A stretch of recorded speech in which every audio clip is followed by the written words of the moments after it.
Hey everybody on YouTube. It was my mistake. Forgot to hit the record button a few minutes into episode 331. So we're recording this video here at the end of the show to do a little intro. You did not miss anything. Chris told us how he was doing great. I told you how I'm doing great, and then we talked a little bit about the weather. If you're curious about that, you can listen to the audio version. If not, continue on here on YouTube. Make sure you check out the link in the description for the extended free trial of Optio for listeners of the Paid Search podcast. And with that said, we will get into the episode now, which is about settings, advanced settings inside of Google Ads. So, Chris, that is how I'm thinking about settings. Like, you have stuff you do to fix things, negative keywords, bidding, and all that kind of stuff. But and this first one applies to this. Like, if you don't have your settings lined up for your goals, those normal day-to-day adjustments and changes you make in Google Ads, they're not really going to kind of do what you want if your settings are not correct. So, and correct it's a loose term there. It's correct to your goals.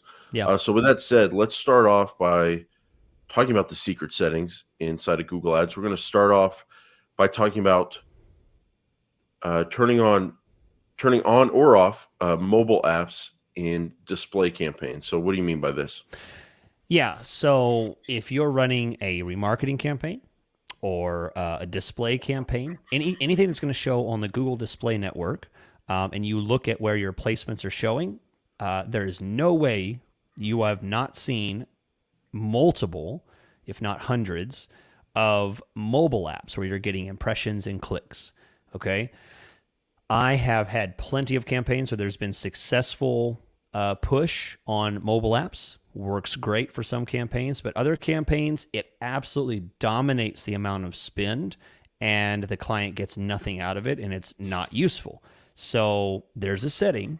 And since this is just a podcast, Jason, these things can be looked up. People can go elsewhere to try and find exactly where to go. We can vaguely describe, how to get there, but basically, I want to focus on what this does and educating people about, how it works and why you might want to use it. But turning off mobile apps, there are 3 different ways that you can do it. But what I'll start with is you may not want to show on mobile apps for a wide variety of reasons, depending on your industry, what you're selling. If you're not reaching, a certain kind of audience that you think it's appropriate to show up on mobile apps, that's what I'm concerned about at this point, because it can consume a ton of impressions because those mobile apps are going to refresh a lot. Sometimes they're very easily clickable by accident, and you might spend money that you might not want to. Yeah, I will say 2017, 2016, this was one of the first things we talked about on the show. Was adding it's not available anymore, but the placement exclusion, and then you put in whatever that URL was, and it would block all mobile apps from being able to show your display ads. Now you have to block it by category or app or just all of them, but you have to do it manually. Back in the day, I was very much, I would do that 100% of the time. Yeah. These days, I'm more open to let's think about the advertiser, think about Right. if advertising on apps makes sense, and then also just waiting and seeing the performance, because apps, Chris, now in 2022, they're such a bigger part of just overall the internet and life than they were in 2016, 2017. And I think the advertising opportunities on there have gotten better as well. And people spend a lot of time in apps. And so if you're trying to grow a brand, if you're trying to get more traffic to your website, if you're trying to test that traffic and see how a different landing page is performing, you're going to miss out on a lot of traffic if you block those apps. So I think where I'm at now is I'm much more looking at the categories. And if I have like a B2B business that I'm advertising for, and we're running a display campaign, and I see a bunch of like stupid like games that our ads are showing up on, I'll go block that game category or whatever it's called, block it category by category, because there are a ton of business apps, a ton of like informational weather and news apps that I might want to show, especially for a B2B advertiser. I might want to show on and not give up on apps altogether. So Yeah. I'm definitely looking at the categories and making those kind of decisions a lot more these days than just a blanket, oh, I don't want to do it. Yeah. Yeah. I totally agree. It's not as much as what it was before, where you do all or nothing. You can make some educated decisions if you're trying to, you're trying to sell specific services in, the health industry. Maybe you're trying to do some weight loss advertising, something like that. Maybe you want to focus on some of those apps that are health Yeah. focused, Yeah. things like that. There's definitely categories that make sense, but the main thing is you go to that exclusion on that display network, and then you choose, up at the top left, there's an option you can click, and you can choose to exclude by topic, by placement, and specifically what you want to exclude is at the placement level, and then there's an option to choose either all the categories or individual categories. Yeah, and I think also the strength of the mobile version of your website is also something to consider, because app traffic primarily is going to be coming from mobile, and so you want to make sure you have a mobile website or mobile landing page that is ready to generate conversions and is something that you want to get a lot of traffic to.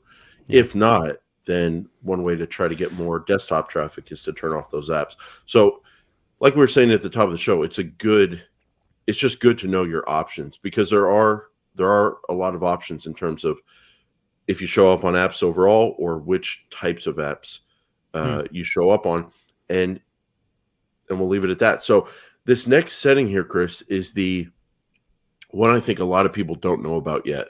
It's new. Which is new, and it's the final URL expansion in Performance Max campaign. So last week I actually got Performance Max tattooed on my upper right back because I love it so much. I'm serious. Oh, really? I can't wait to see that. That's in our after show. You're going to show that in the after show, right?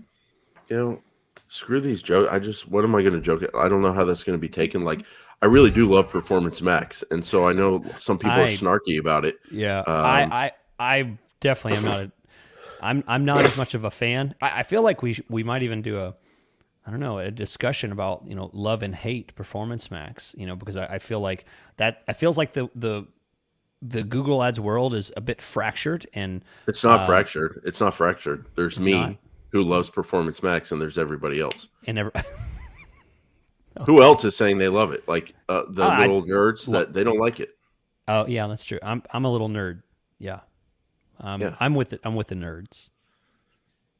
I love Performance Max. I think it's working great. I think good. You just kind of have to know what you're doing. Okay. Well, maybe we should talk about that. I love Performance Max, and I love the cognitive dissonance that I'm seeing, where it gets a better cost per conversion and a higher conversion, or not the conversion rate doesn't matter, but the lower cost per conversion, more conversions, and the nerds look at that on their screen and they go, it's not working. Yeah. Oh, it's not working. Look at those numbers. And then they give you reasons why. Because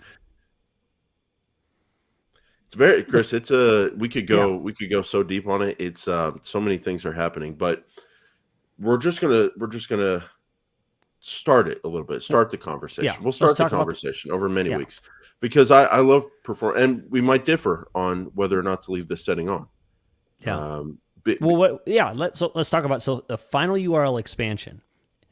There's all kinds of jargon that Google puts out, but basically I'm just going to simplify it and say this.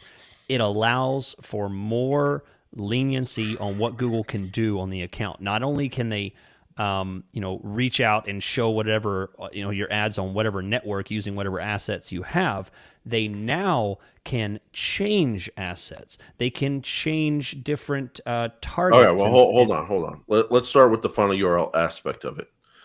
So when you create a Performance Max, you add your assets, and one of the assets is final URL, your link that you take people to. Yeah. It looks like a responsive ad, kind of the top section of it.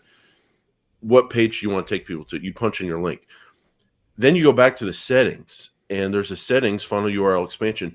If you leave that on, Google's saying we're going to take the URL that you put in here, and we'll show traffic. We'll send traffic to that URL, but we will also be allowed to send traffic to the most relevant landing page based on the user search query and intent, and basically any page on your website. Am I saying that correctly, Chris? Yeah, you're right.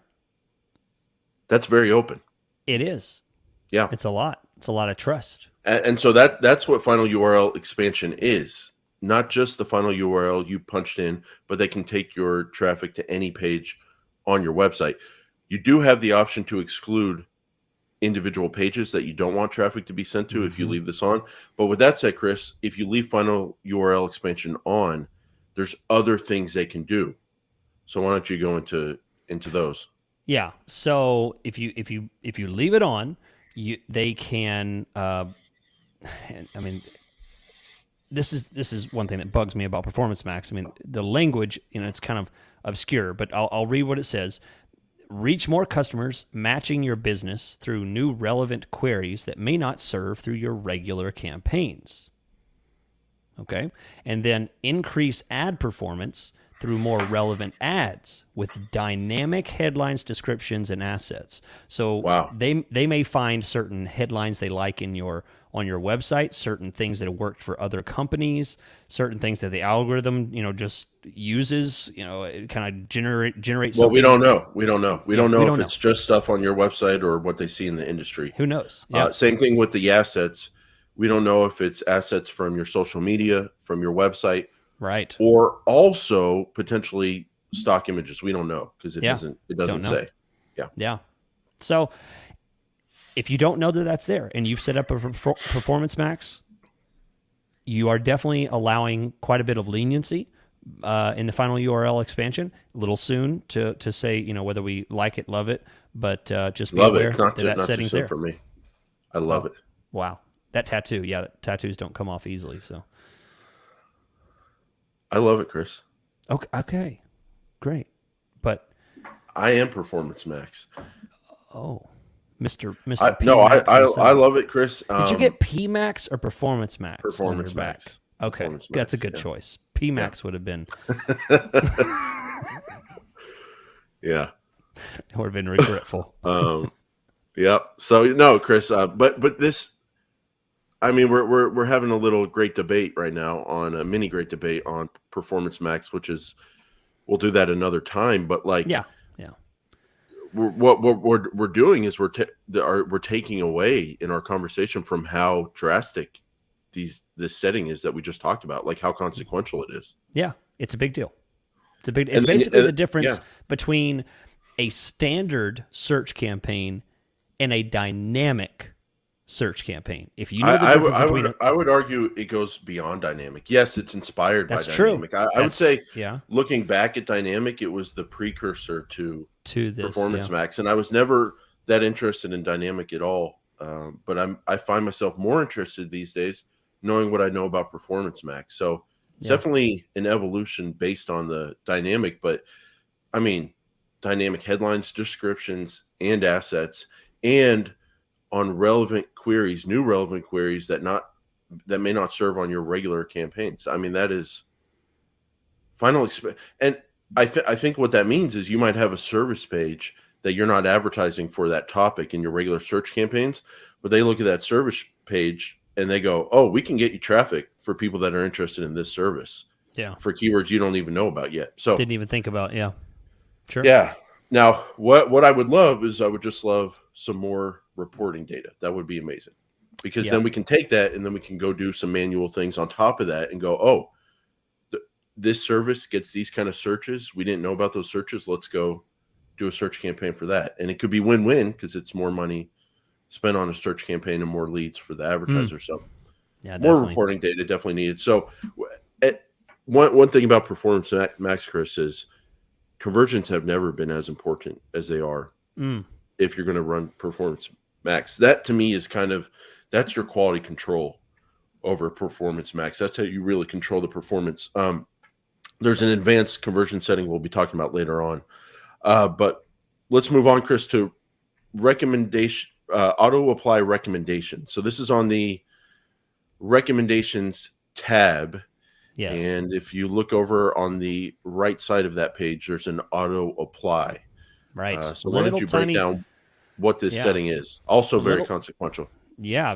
Little tiny button, but it can be the hidden piece to why you keep pulling your hair out, thinking, I swear I had this on max clicks whenever I said it last Tuesday. Or I don't remember choosing these keywords. Or I don't remember writing this ad.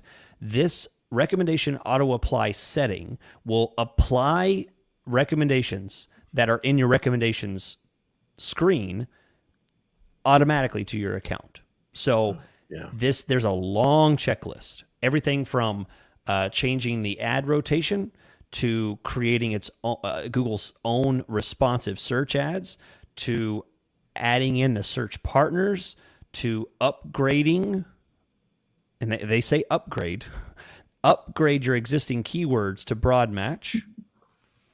Seems pretty consequential, just like you said. You Well, could have a phrase match. whether you're a fan or not, it is consequential. We can Yeah. all agree on that. I mean, that's a big deal.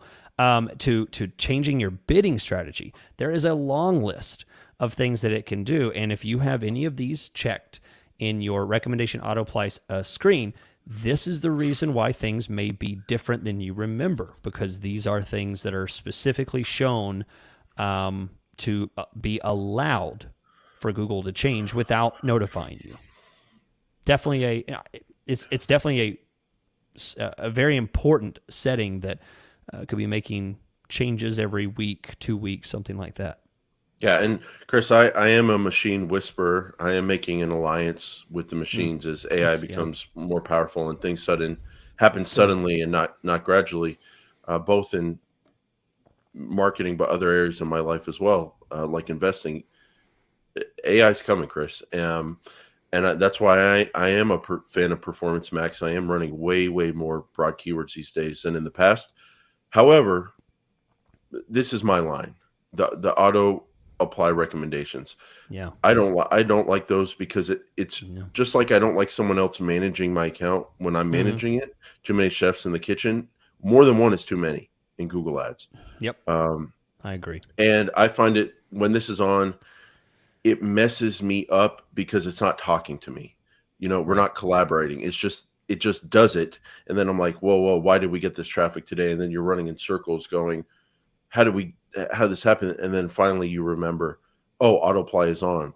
So I think I'm trying to think who this would be good for. I think it's maybe if you're just getting into Google Ads, you have conversion tracking in place and you're trying to learn. This can kind of speed up that learning process. But for me, if I'm running manual campaigns, I'm running manual campaigns. Sure. If I'm running Performance Max, I'm running Performance Max. But Right. I don't really blend the two, Yeah. I mean, it depends. Yeah, I think you're exactly right. And let me clarify. I run both at the same time. They're great complements of each other, but they're not inside the same campaign, which is kind of what an auto apply is. Yeah. And I totally agree. I think that this kind of setting might be more useful for someone who, is trying to just for right now trying to adhere to the best practices of Google. Trying to make sure that they're not doing anything completely wrong. They don't even understand the different bidding strategies. They could allow this system to choose whichever one's best based on the information they've put in, but still, it's a little more than I want for my campaigns as a Google Ads professional. Chris, one thing I really I work hard at and really I pride myself on this, but it takes a lot of work, is I try my best not to be dogmatic and not to be on autopilot like so many people are in so many aspects of life these days. They're not thinking, and they just get tied to one opinion, and they just then mold their decisions to that opinion. I've turned off auto apply many times. I've turned off auto apply in a bad mood many times where I'm like, why is this on? And then I just go, turn it all off. But I don't want to be dogmatic. And I'm looking through the options here. Add audience segments for reporting, just for reporting. get insightful reporting on audience segments relevant for your business. What's wrong with that? And so what I'm assuming this means is that they'll add audiences, I'm assuming, under observation, and it won't change your performance at all, but you'll get data on audiences that are relevant to your business. So then if you want to make bid adjustments, you can. There's some other things like redundant keywords, conflicting negative keywords. Potentially, that might be things that are worth leaving on, helping you do better at Google Ads and just giving you more data, or just doing no-brainer things if you agree with some of those things. So I don't know, Chris. I think I'm open to revisiting the auto apply page, and I'm glad we discussed it because I do like that add audience segments one. I'm going to start using that. Yeah. Okay. Well, it's something I guess I'm a bit more dogmatic about, but well, yeah. let me bring you into the light here, Chris. Oh, okay. First of all, I'm going to agree with you. Oh, well, thank you. And I don't know who you're chatting, if you've got a date or something, but I don't know why you're chatting someone else during the show. I want you to look at me. Look at me. I'm making notes in our document. We don't need notes. I was just moving the opt. You know me better than anybody. That's Just look at me. Look at me. I'm looking at you. I am. Look at me. I'm look here. I'm Number one. Number one. I would not be offended if you bring in some goldfish to the episode, because there's usually about 30, 35 minutes in. Sometimes I got to reel it back and catch my big fish, Chris here, and bring him back to shore because he gets a little tired. So I would not be offended at all. Got to keep it interesting. No, I'm okay. I had had a good lunch. So let me just give you some compliments. Number one. Oh gosh. Amazing. I don't even know what to call those. They're not earphones. They're not buds. They're very professional looking. In-ear monitors. In-ear monitors. That is a professional right there. So you are a professional. You do know what you're doing, and you're always trying to learn and evolve.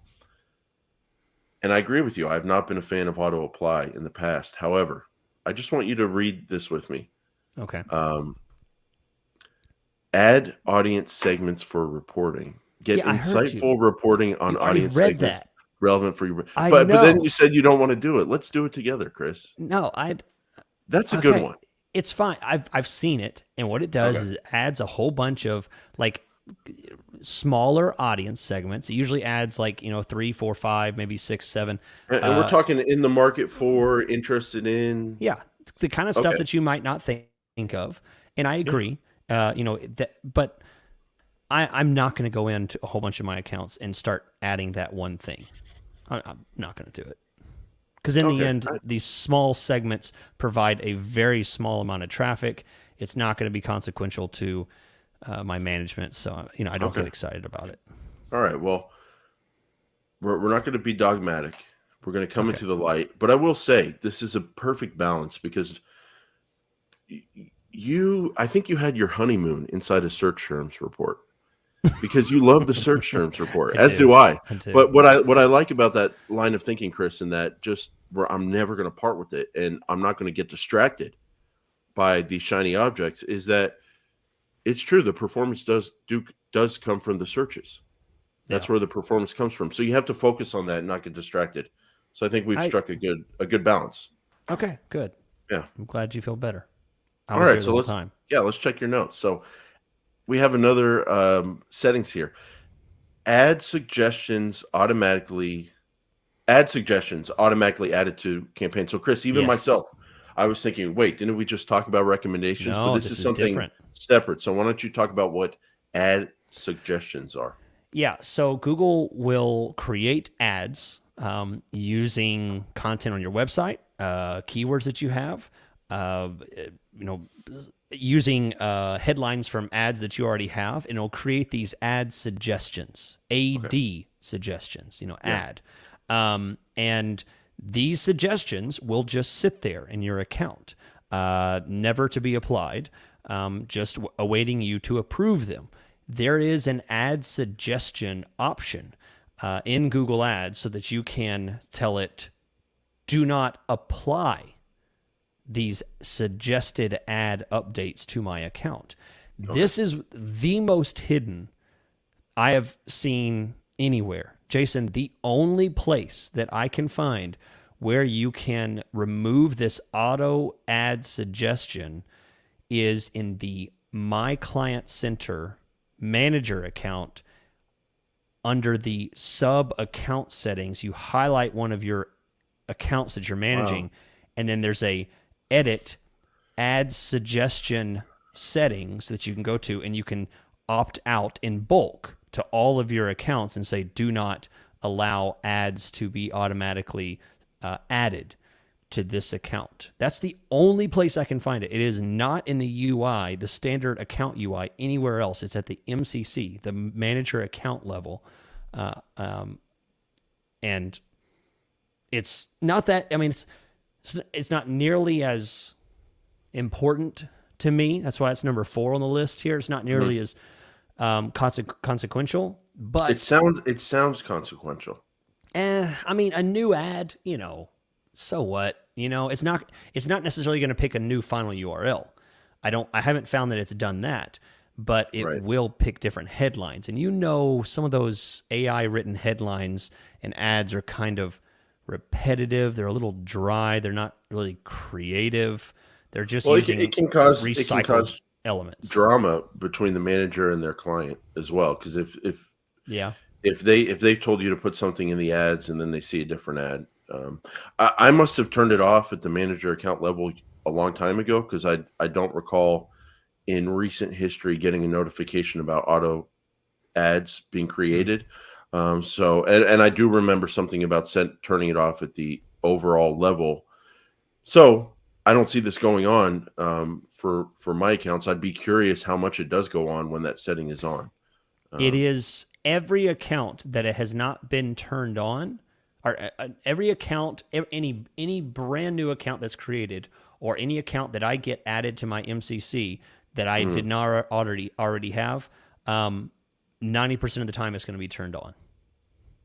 No, but yeah, I'm wondering how consequential it is in terms of how often they're creating ads. Oh, very irregular. Sometimes okay. it'll be depends on the volume of data that the AI is getting. I mean, if the AI is getting tons of data, there's lots Gotcha. of spent. It's going to be much higher turnover When than if there's just a little bit. And when the AI is allowed to look at all the pages on your website to draw search term and keyword and headline and description data from, like Performance Max with Final Expansion on, it can definitely do that a lot more. Okay, so something to know about. So Chris, let's take a break here. We're going to be talking about some optimization targeting settings going forward, and then possibly just some small ones, but they do move the needle. So we'll be talking about that after the break, and we will take that break right now. Welcome back. I want to remind you about our wonderful sponsor, the only Google Ads management software you will need, and it is the best, period. And it's the only reason we talk about it, and we don't talk about any other softwares now. This is the only one that we allow to sponsor us because we think it's the best. Optio.com/PSP. They came to us. They said, we'd like to offer your listeners a special, so they really will try this software because they really believe in it. They work hard. There's some new stuff coming out that you're going to like. They're constantly innovating, and we really think you should try it out, especially this time. I know some big stuff's going to be coming out the end of the year, between now and the end of the year. So check it out at optio.com/PSP. You can get an 8-week free trial to try the whole software out at no cost. Okay, Chris, thanks. So let's talk about optimized targeting in display campaigns, that setting. What is this? So this is, from what I can tell, for the past couple of years, this is a default setting. It turns on as soon as you add your first targeted audience, topic, whatever you add. It's an auto-applied setting that happens in a display campaign. So the optimized targeting effectively takes whatever you are targeting, if it's a topic or a website or an audience, and says, hey, we're going to take a look at that, and then we're going to find things that are like that, and then add it in. So we're just going to kind of sample kind of around that target. So whatever you've chosen, they're going to say, oh, we're going to grab things that are like that. Most of the time, this may not really be an issue, but I'll tell you the one time when it absolutely grinds my gears and I hate it is when I'm running a display campaign specifically for remarketing. And I do not want optimized targeting with a specific remarketing audience because they are sampling outside of that remarketing audience. And remarketing should only show to people who have been to my website, not people who look like people who have been to my website. I only want to have a very small budget, spend a very little amount, show specific ads for people who have been to the site, maybe offer them different specials, incentives to come back, something like that. But I don't want that showing to a general public.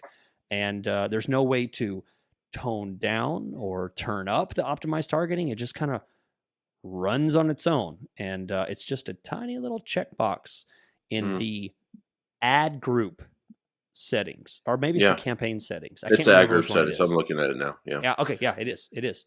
Little tiny checkbox, and it sounds great. Optimized targeting. Okay, great. But I'll be the decider. Thank you very much. Yeah. So it's in the ad group settings, but then you have to look down to additional settings and then edit ad group targeting. Yeah, So it's hidden. it is very hidden. And it used to be a metered thing where you could say, a little bit of expansion, a lot of expansion, and there were like 5 different options. Now it's just No on more. or off.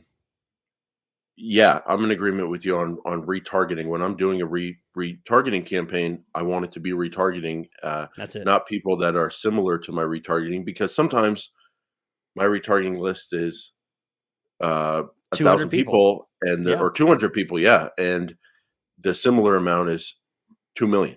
Yeah. Because all of a sudden you get like a ton of impressions and clicks, and it What and this isn't on our list of things to talk about, but I just have to say, people say, "Well, I don't know why he does."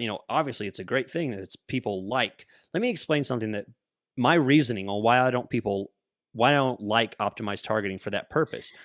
Whenever similar audience come into play, and it's a remarketing list, right? These are complete strangers. They may have absolutely nothing to do with each other other than the fact that they've been to my client's website.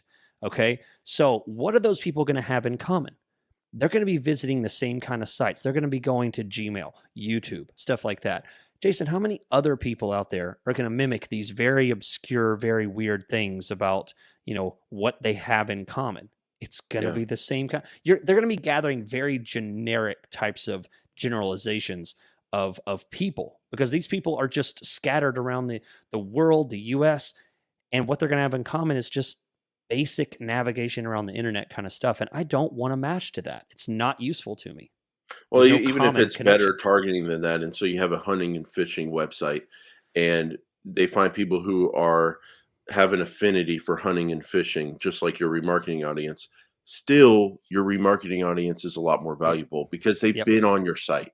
Yep. And I bid very aggressive with remarketing, and so that's why I'm not comfortable having this on, because I don't want to bid very aggressive, the same level of aggressiveness and high bids to the non-remarketing audience. That said, Chris, I wish it worked like as good as it says with the language there. Like I wish it did, because like we're talking about sometimes with me these days with some broad keywords and performance max, I have seen the machine improve dramatically over time. So when it's improved, it's happened pretty suddenly, but I have not seen that yet with the expansion targeting on remarketing, or another way to put it is the optimized targeting. I just haven't seen it. Now, that said, is it a good idea on keyword display campaigns, content display campaigns? I don't know. I don't really run those that often because I'm either running remarketing, performance max, or search. And with those ones, you get so much volume anyway. I don't really know if you need that on, but if you're going for that open strategy, maybe you do want it on. That said, Chris, your remarketing list, if it's a little small, you're not able to spend your full budget, it's something to try, because over time, it's probably only going to get better and better. It's just in the recent past, it hasn't been there for me. It just hasn't been there. So something to definitely know about. And I think, like you're saying, the most consequential area to think about that with is when you think you're running remarketing. So, Jason, do you hear that sound? We're in the lightning round. This is where we go through several items really quick Yeah. on things that didn't make the cut, but because we're Okay. good guys, we're going Okay. to share it with them. Okay. like Drop the passive aggressiveness. Drop it. What? I can go so quick hitter, people don't understand. But Okay. the other day I was on an investing show, and in live I had to read these comments live, Chris, while I'm out there talking and sharing wisdom with people. And he said, I wish the other two hosts would talk more. Jason could talk underwater. And so I was like, thanks, bro. Thanks. They love you on that show. So quick. Well, some do, some don't. Yeah. Honestly, speaking of that, it depends what business I'm talking about in. Because if you're not, Yeah. what I'm talking about at the time, because if you're not in one of their little businesses that they like, that matches their little dogma, Yeah. apparently you're the devil. So Yeah. Sure. that's neither here, but it is there. Let's talk a quick hitter here, Chris. Lightning round. Conversion count one verse every. Yeah. Go Yeah. for it. If you have your conversion counts set so that every time a purchase page is shown, it's going to hit and show you conversion. That is the only time I found that that's useful is when you are an e-commerce client and it's a unique ID number that shows every time. But if it's just a thank you page, they might reload that thank you page a couple times. Be very careful about conversion counts. It can duplicate your conversion actions and show 300% conversion rates when for one single click. Definitely a problem. And good rule of thumb, if you're doing e-commerce, probably leave it on every for the conversions for sales. If you're doing lead gen, leave it on one. There we go. There's nuances, but that's a good rule of thumb.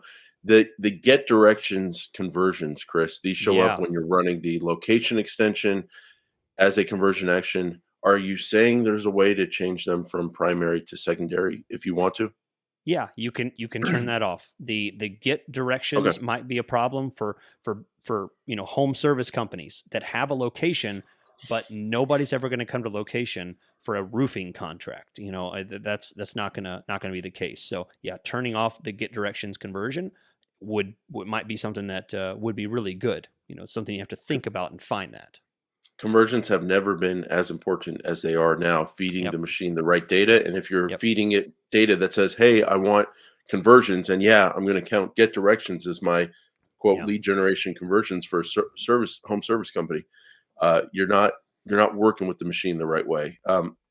Keyword final URL, Chris. I am proud to say I've been in this game since July of 2014, and I have yet to myself go in there and say, I want a keyword to go to a separate URL. I'm very proud of that distinction, and I want to keep this record running till the end of time. That said, if someone does want to do this, what is it? Yeah, keyword final URL for 99% of you, you'll never use it, and you should completely ignore it. For the 1% that have a campaign that is so complex that you are forced to create hundreds and hundreds of ad groups for, giant e-commerce types of things. This is the kind of thing but everyone else out there, if you're not in that situation, do not use final keyword URL, because the only time I see it used is when it's used incorrectly and the person forgets that they have it. And then the ad is not going to the ad final URL. It's going to the keyword final URL, and they're completely screwing up what landing page they have. They can't figure out why it's going to this page and not the other one. And total disaster. Don't use them. If you do use them, add that keyword final URL column. Always keep it top of mind so you can see if any keywords are going to a different page. Yeah. Chris, there's also another way to change the URL that a click goes to if it's on mobile. That is the mobile URL. This is entered in when you create a responsive search ad. At the bottom of the responsive search ad, one of the very last options is if you want to punch in a mobile final URL and take people to a different page for mobile traffic. And if you're doing a lot of landing page work, that might be something you want to look at. 3 more here, Chris. Location settings, people in versus people regularly in. Something to keep an eye on. Search partners, that is defaulted to turn on a search campaign when you create it.